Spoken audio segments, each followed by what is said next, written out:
Hey guys, Spaceman here, and wow, so this is a little overdue. So basically, this is going to be my commentary of my Van Halen 3 review, which is my most popular video for anyone who is new to my channel. Um, I wanted to do this as a 1,000 subscriber special, but I've had a lot of stuff to do since then, and I kept putting it off and putting it off. 'Cause I've never done a commentary before on one of my videos.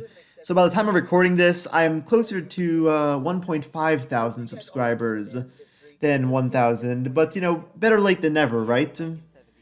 However, I think now is also a good time to post this because today, or rather on the day I'm recording this, hopefully the day I'm posting this too, but today is my 25th birthday.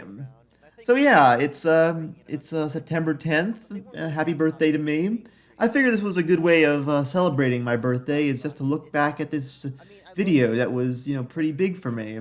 So yeah, this is my most viewed video, as I said, and I did not expect this to blow up in the way it did.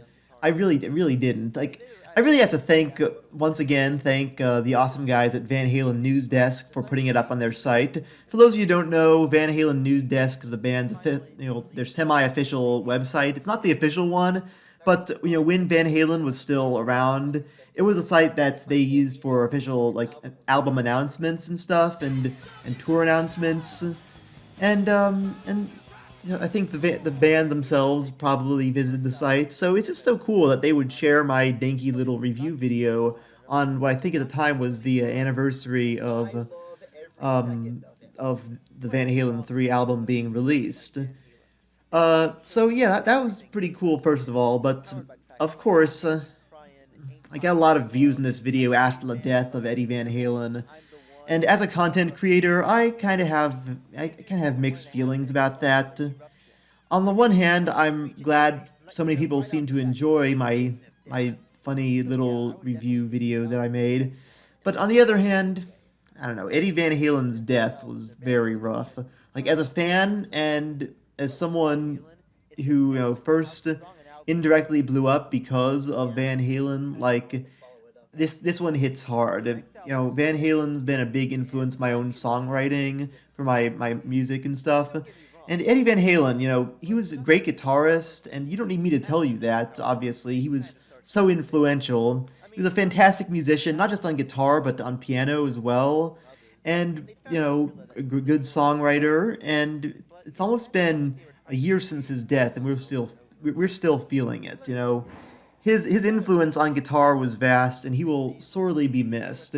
And if you haven't checked out his piano stuff too, again, dude was a great pianist. He's a multi-instrumentalist basically, and yeah, but I don't know. I also have mixed feelings about this video's popularity because it's not my best, really. Like, here are the facts. I was not expecting this video to explode in popularity like it did, obviously. This was from 2016, and back then, I wasn't really putting as much work into my videos as I do now. Yeah. I used, some, My Little Pony sprite for that. I was kinda into that show at the time.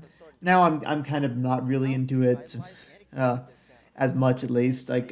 But I don't know. This was 2016, so I wasn't putting as much work into my videos back then as I do now, especially not on the research side of things. So I kind of approached this video like I did with my first review in this series, which was for Hot Space by Queen. And if I'd known how this video would blow up, if I'd known how it would explode in popularity, I would have probably put more work into it, because yeah, as people have pointed out, there are some mistakes and some things in the video that don't hold up, and other things in the video that I've changed my mind about since I uploaded it. One thing I'm forever annoyed about this video, annoyed at my past self for on this video, is that I don't think I ever mentioned Women and Children first. Because that one is a very, very good album to me. That's really another really good one, up there with 1984 and the first Van Halen album. Like, a lot of people were really upset that I didn't talk about Fair Warning. Like, a lot of people got so upset that I never mentioned Fair Warning. I got so many comments about it. And listen, guys, I like Fair Warning. I like it. I like, all of Van Halen's album. Well, most of their albums from that area, from that era. Um, you know, Diver Down is the exception. That album is mostly not very good. But I like Fair Warning. I like most of Van Halen's albums from that era, but it wasn't as groundbreaking, at least to me, as the first album or 1984, or even as Women and Children First, because Women and Children First, that was doing the whole heavier, more metal Van Halen thing long before Fair Warning did. In my opinion, better. Unchained is a great song, though. Unchained is an all-time classic. You don't need me to tell you that. I mean, uh, one break coming up. I'm sorry, I am not David Lee Roth. Oh yeah, this part right here. I got some flack for this. I got a lot of flack for saying that. I got a bit of flack for praising the Hagar era of Van Halen. I don't know. I like Sammy Hagar.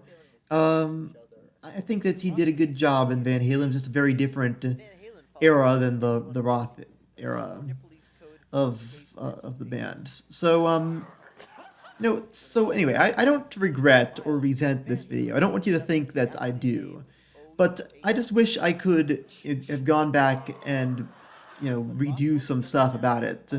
I'm not going to redo the video, however. Screw that. Like, the video is getting views, and I'm glad for that, and I feel like redoing it would just be retreading a lot of old ground and might just annoy people. Like, the Star Wars Redux cuts, or the special editions, or whatever they were called, where they just edited a bunch of stuff in. That's how it would feel if I were to redo the video, at least in my opinion. Although I do kind of wish people would watch my other videos as well. Like, this video has so many more views than any of my other videos, and I don't know, it's not my best one. I've done stuff that I like better. Um, yeah. Oh yeah, right now that's the one I was thinking of, where he has really really good piano stuff in it. Eddie was a classically trained pianist, along with his brother Alex, and I just think they just switched the guitar, and that's where they really became famous. So, oh God, the Balance cover, the friggin' Balance, and what a not so good album cover is that? Oh well, oh yeah, Mitch Malloy. I haven't really heard much from him. I think he joined a different band since then. Was it Striper? One of those bands, but I heard something else that he did since then. Um, so this video was filmed in a day and edited within, I think, 2 weeks after that. Like, my review channel at the point was still just a hobby. I still had a band at the time, but it was on hiatus due to college, and this was a little side project. Technically, it kind of is a side project now. I'm not putting all my faith and stock into it. But, now that I'm monetized and all that, I'm putting a little bit more effort into my videos, certainly. Oh, yeah, so the one thing I mentioned about Def Leppard going country, that didn't really happen. Bon Jovi went country. Def Leppard, I'd heard a song from them from around that era. I keep saying area, I meant era. From around then, that sounded country, but it was really kind of just an alternative rock sort of thing now that I've listened back to it. And they've also posted about how Def Leppard kind of influenced modern country. A lot of the more modern country artists started taking influence from the way Def Leppard did their songs. So that's really that's closer to what I was talking about. But they never went country. They could probably pull it off though, but they didn't actually do that. But yeah, this video was filmed in a day and edited just, I think, 2 weeks after that. And this was November 2016, so it was while I was still in my first semester of college and still trying to figure things out. I'm kidding, I'm still trying to figure things out right now, but This video is a sequel to a review that I did a little earlier than that, the top 10 follow-up albums, because that video ended on a cliffhanger where I get attacked by the Van Halen 3 album cover, and that led into this review. I was still trying to do the whole channel awesome thing at the time. It's kind of cringy. I don't know. Um, oh yeah, so that review was ultimately removed due to a lot of copyright BS. You know how YouTube is. It's not very good. Honestly, that's not what I'm huge on either, so I probably won't repost it, even if I do edit out the part that's being claimed. It's still on my Vimeo account, though, if any of you want to watch it there. But yeah, I just posted this video, and I kept on keeping on, and then a few months later, I think the following March 2017, I got a message from actually the husband of my paternal cousin, Brienne, and his name's Ted. He's a so cool guy. He was around to really experienced bands like Van Halen and Skid Row and the like, at the time. And he messaged me and basically said, dude, this was featured on Van Halen's site. And I was like, no way! So that was really cool. And I was very happy to see that, and it's gotten quite a number of views and also quite a number of dislikes. Especially since Eddie's death. Like, I think a lot of people were very upset at Eddie's death, and were upset that I was criticizing it. Like, the thing is, I know, I filmed this before any of that happened. Um, I don't know if I would have done it any differently, like, in terms of being respectful or whatever. Um, but I definitely would have done the video differently, because that's one of the reasons I wanted to do this commentary, in addition to just having something to do a special on, for my 1,000 subscriber special, because while I can't hate this video, I cannot hate this video. It's the one that launched my channel, but I can 100% admit it is rough around the edges. It's rough around the edges. Just one thing I would have done differently right off the bat is the intro. The goddamn intro for this video is way too long. Like, yes, the band had a long and important history before that point, but the intro is 8 minutes long. If you cut back on the intro, the video would be like 28 minutes instead of the 36 minutes it is. Like, it's 36 minutes, 35 seconds, whatever, but it would have been like 28 minutes. And even then, once I finish the history of the band before this album, we don't start talking about the music itself for another 3 minutes, because I keep riffing on the album cover and talking about, Gary's previous experience with Extreme. Oh, that face is pretty funny, though. Yeah, this is also a weird video. Like, even apart from the song itself being bad, the video is kind of weird for that first song. What was it? Without You. Yeah. But the intro to the song, the intro to this video was too long, and that's something I've tried to improve upon in my later videos. My Caress of Steel review, which was after this, that had a shorter intro in part because they had less history, and that one I think I only had about a 5-minute intro. And my review of Dee Dee Ramone's rap album, which was my most recent Was It Really That Bad review, as of the time I'm recording this. That review, the intro of that was also, it was similarly short. I think in that one it took me less than a minute to get into the music itself. For that one, all I really needed was, less than like 2 minutes, to get into the music itself. For that one, all I really needed to say was, Dee Dee Ramone was part of a legendary punk band, the Ramones, and then he became a rapper. Here's who worked with him on the rap album, and here's why the album sucks. Like, you don't really need to say more than that. Like, I didn't really need to go in all the detail of Van Halen and their storied history. I think it's worse here because not a not insignificant part of the audience, a large number of people, quit watching during that segment. Maybe it's because it just took me too long to get into the meat of the video, or maybe they were upset at some of my takes. I did kind of praise Hagar more than most fans, and I think that they didn't. Maybe they just disliked the fact that I didn't mention Fair Warning. There we go, back to that. Another thing I would have done differently if I'd known this video would blow up is the sound mixing. I didn't know a whole lot about sound mixing back then.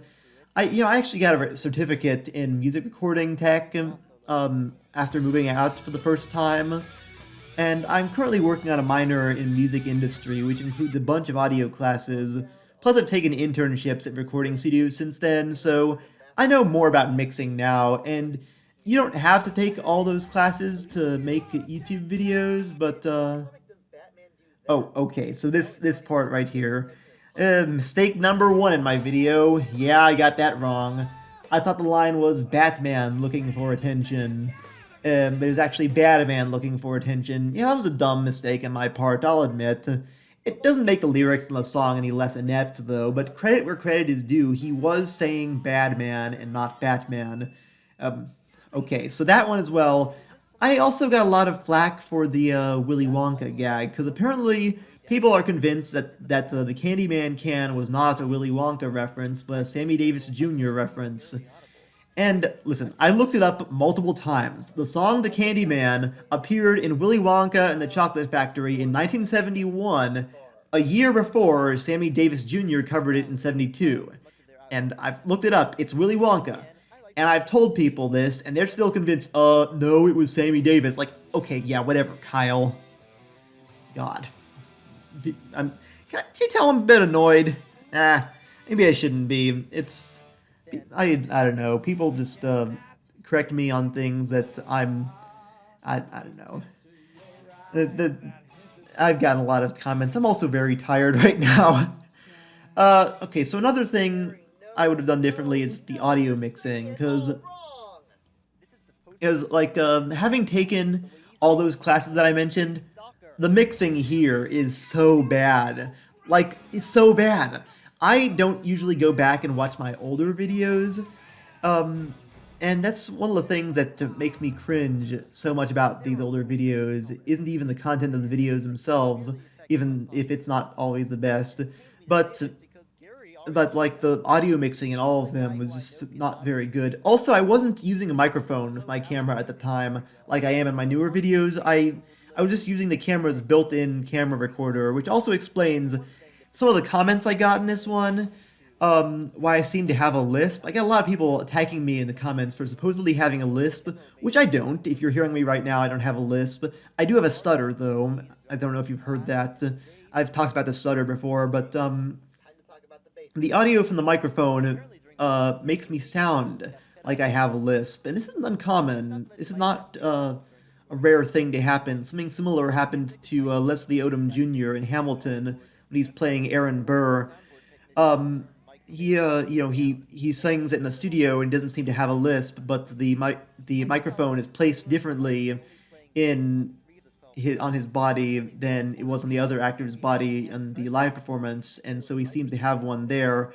I did get a mic around 2020, though, when I decided that my current apartment... Okay, this is the part. This is the part in the video that I'm sure all of you really wanted to hear me talk about. Because I'm pretty sure I will never live this down. Yep, this gag right here. In the original video, I made a gag about Eddie Van Halen's bass playing on the original album, on Van Halen 3, since he played bass instead of Michael Anthony on all but 3 of the tracks, and so many people were quick to tell me that he had played bass on the album I Never Said Goodbye by Sammy Hagar, and I still keep getting comments about it nearly 5 years later. Like, and yes, I know, I put an annotation in the video about it to mention, before annotations got removed on YouTube. I apologize for it in my video titled TheHappySpaceman Messed Up. I even pinned a comment about it on the video itself, and I still get people telling me, actually, Eddie did play bass. Yeah, yes, I know, you're not helping. I mean, it was a dumb mistake. I'll admit it was a bit of a dumb mistake. Sorry if you can hear that in the background. My neighbor has a really loud yippy dog. It's annoying. But I was pulling from multiple sources, and I'd originally been doing stuff. Well, I pulled from Wikipedia, but I was pulling from multiple sources at this point in my reviewing, and didn't realize that Eddie had played bass on other albums before then. And it makes sense, of course. Eddie is a guitarist, and most guitarists can transition pretty easily to bass. I can transition that way. Oh wow, a bunch of people are doing stuff right now. Again, sorry if this was picked up in the recording. My larger point, though, is the bass isn't really audible in many tracks. It's kind of buried in the mix. Oh, yeah. I apologize as well that I didn't add, subtitles for the lyrics in this video. This is something I change in later videos again. My Muse review, I want about Muse lyrics after that, um, did have I did add subtitles there for. Sorry, this is hard to focus with all this background noise. I had subtitles in that video with the lyrics and what they were saying, because I think the lyrics are essential to my review, since that's one of the big things I'm criticizing here. Excuse me. Mm.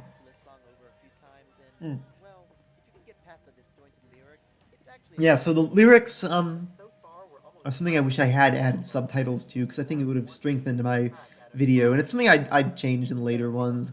Again, if I'd known it would blow up, I probably would have done it. The larger point is the bass was kind of buried in the mix. It wasn't really audible in most of the tracks, so even if he was playing it well, I can't hear it. It has sort of the And Justice for All problem with the mixing there.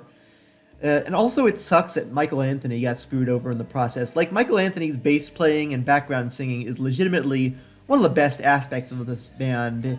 And, it's like their hidden secret weapon. And it sucks that he kept getting pushed to the sidelines more and more, to the point where he got replaced with Eddie Van Halen's son, Wolfgang, on their final tours. And that's really a shame. Not to diss. Okay, not to diss Wolfgang as a musician, though. Wolfgang is a very good musician. He was a bassist for Tremonti, and he did a pretty good job there, and his newest album, Mammoth WVH, is pretty damn solid. He has a song there called Distance that's a really heartfelt tribute to Eddie, and that's, he plays all the instruments on that album, and, I mean, yeah, music runs in the family.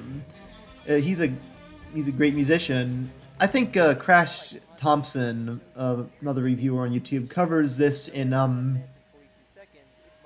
much more detail in his Van Halen retrospective, how to get... Okay, so someone's using the vacuum cleaner outside my apartment. Sorry about that. Crash Thompson covered this in the video How to Get Into Van Halen. That's a really good one. He actually gives me a shout out there. It's not good because he gives me a shout out, but it's good and he gives me a shout out, and that's pretty good. I'll link that in the description. But yeah, he had a hashtag in the video, hashtag Justice for Mike, about Michael Anthony and how he kept getting, shafted by Eddie and stuff. So that's okay. Yeah, that's another one. Okay, so here's another moment I got so much flack for. I got so much flack for praising Once, especially since I criticized the song Fire in the Hole afterwards. And I'm sorry, guys. Personal taste is a thing. I just happen to think that Once is a much better song than Fire in the Hole. Like, the latter song has inane lyrics, and the crappy production just really catches up to it. Like, this one, Once was kind of like Pink Floyd. Incidentally, I retract my statement that I made about the Division Bell, one of the good songs from the Division Bell, by the way. The Division Bell has grown on me quite significantly since then. I think it's a pretty good album, but sorry, guys. Anyway, I'm sorry. I don't like Fire in the Hole. It's not... I don't know, it just... An inane song to me. Gary Glitter. Oh, Gary Glitter. I got a guy actually in the comments requesting me to review Gary Glitter, and sorry about that. That was an email. No, I'm not gonna review Gary Glitter. I'm sorry.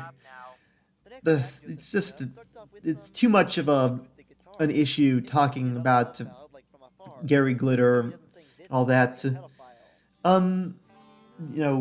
Too much baggage to make that video. So anyway, between this and Fair Warning, I feel like I upset a lot of people by not liking all of Van Halen's heavier stuff, like, Fair Warning and Fire in the Hole.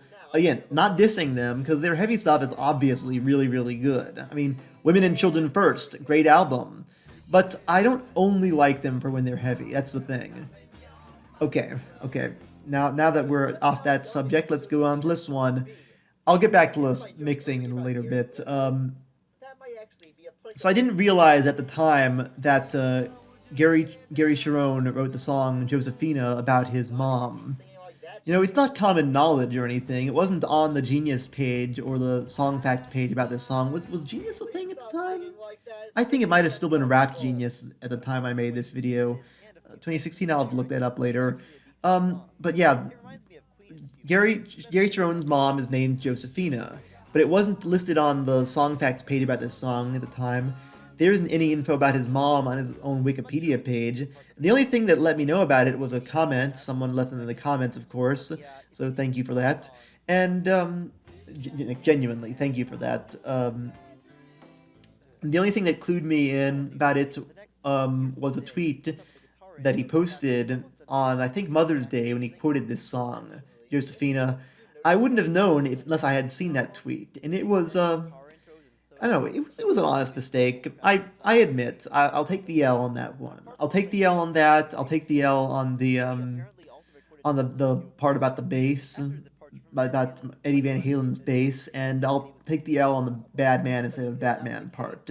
Yeah, that, like, I don't know, it doesn't make the song much better, though. Again, I cover all this in much more detail in my video called The Happy Spaceman Messed Up. I'll link that in the description as well. Oh, yeah, actually, while we're on the subject, Slash's solo material, well, it's called Slash featuring Miles Kennedy and the Conspirators. Slash's stuff with them is really, really good. It's, like, if you haven't heard Slash's own, like, albums, they're really, really worth listening to. Oh yeah, so that guy, Mike Post, I hadn't noticed at the time, but yeah, his big credits were really just TV theme songs. I mean, he did other stuff, but like, I don't know if you want a TV theme song guy. And even then, like, I don't know how much input Mike Post even had on this album, for real. Anyway, where was I? Oh yeah, the sound mixing. Let's go back to that. We went on several tangents along the way, didn't we? But yeah, I got a microphone for my own camera around 2020 when I decided that my current apartment was a bit too reverb heavy for filming without one. Like, I don't know how much reverb you can hear in the background right now. But it's a big apartment and it has a lot of verb. And my videos, if you hear nowadays, they actually, I think they sound much better because I've gotten better. I've had the microphone and I've gotten better at sound mixing. Again, just watch my review of Dee Dee Ramone's rap album. I have many videos and most of them, like, most of my reviews aren't even about albums, they're about musical movies, but people seem determined to only watch the ones about albums, so if you just have to watch an album review, my one on Dee Dee Ramone, the album Standing in the Spotlight, is much more reminiscent of my style, like my current style than this one, because this one is almost 5 years old by now, and there was a lot at the time. I was still very heavily influenced by Channel Awesome and that guy with the glasses reviewing style, whereas nowadays I've really paved my own style, I feel like. I mean, I think so. Oh, yeah. So, a lot of people have told me that I misrepresented Gary Cherone's voice. Like, they told me he wasn't trying to sing like Hagar, that he was only singing like himself, and that he just has that bad a voice, but I don't know. I don't think that's really the case. I've listened to his stuff with Extreme. He's a good singer. He's, he has a versatile singing voice. Like, you can't say he sings the same way on, on, More Than Words, or Hole in My Heart, Get the Funk Out, the same way there that he does here. And, so I don't know what he was doing here. Like, even at the Freddie Mercury tribute concert in 1992, he sang with Queen on a few songs, and, and he has a decent singing voice, so I don't know what the heck he was doing on this album. I think he just was trying to sing like Sammy Hagar, honestly. Yeah. So one thing I wanted to mention actually, some comments have actually suggested something that I hadn't thought of before. Like a lot of people suggested that this album may have been a lot better if the band had toured before recording it, and if they'd gone on tour, because apparently the 99 the 98 tour um, was well received by those who saw it, which wasn't a lot because the album flopped, but apparently it was well received and was much better than the album. From the footage I've seen of the tour, he does a pretty good job in the front. And yeah, I gotta admit, I kind of agree. Gary Cherone has, does much better in the tour than he does on this album. Touring can be a good place for bands to get the gel together. There's a band I covered a while back called The Heat. They replaced their original lead singer Kenny Ortega and sorry, Kenny Ortega. What the hell? No, not the director of High School Musical. Kenny Leckramo is the guy I'm thinking of. Kenny Ortega is not related. Heat's original lead singer Kenny Leckramo was the original guy in the band, but apparently he left the band because he lost his singing voice on the tour, and they replaced him with Eric Grunwald, who was a singing show competition, and they didn't immediately record an album with him. However, uh, oh yeah, so it's kind of like that gag I did earlier about how, oh, for God's sakes, Eddie Van Halen trying to sing lead on on this song. How many say I? Yeah, this was a mistake. um, I don't know. Like Eddie Van Halen was a great musician, a great multi-instrumentalist, but some of the choices on this album were a little bit questionable. I think we can agree upon that. Um, but yeah, Heat, Kenny Leckramo left the band Heat, and they brought in Eric Grunwald, but they did not record an album with him immediately. Like they first toured with him for I think 2 years as with him as their lead singer, and this led to their next album, Address the Nation, being really, really damn good. Like, if you haven't heard any of Heat's stuff, I'll probably link it in the description or something, but you can check it out. I made a video about them a while back, but yeah, so they toured with him, and their next album was really damn good. I think now that Kenny Leckramo is back in Heat, they're going to do the same thing. If Van Halen had done that, if they'd done that too with this album, then it may have turned out even better. You know, probably would have turned out better than it was. I don't know if it would have been great, but it would have turned out to better than it had been. And apparently, their the second album after the tour they recorded with Gary, it was turning out apparently pretty good, but then they got dropped from the label, and Gary Cherone left the band and all that, and that was kind of a tragic ending of such a great band. I mean, I guess they did record another album, A Different Kind of Truth, but I've heard like really mixed things about that one. Um, I don't know. I think they should have toured with Gary before recording this album. Then again, they did not tour with Sammy before recording 5150. So I don't know. It's really probably a case by case basis. Anyway, is there anything else I have to talk about? I don't know. This video was a fun one. I do really like. I don't look back in disappointment on this video, because, like, I mean, it was a success, and I like it for the most part. I just wish I had done some things differently about it. It's not the best video in the world. It's not the worst video either. Um, I don't know. If I'd known this would blow up, again, if I'd known this would blow up the way it would, I would have gone back, I would have redone a bunch of stuff and added, I would made sure none of my facts were mistaken, and I would have, put a little bit more effort into it, like I am with my newer videos.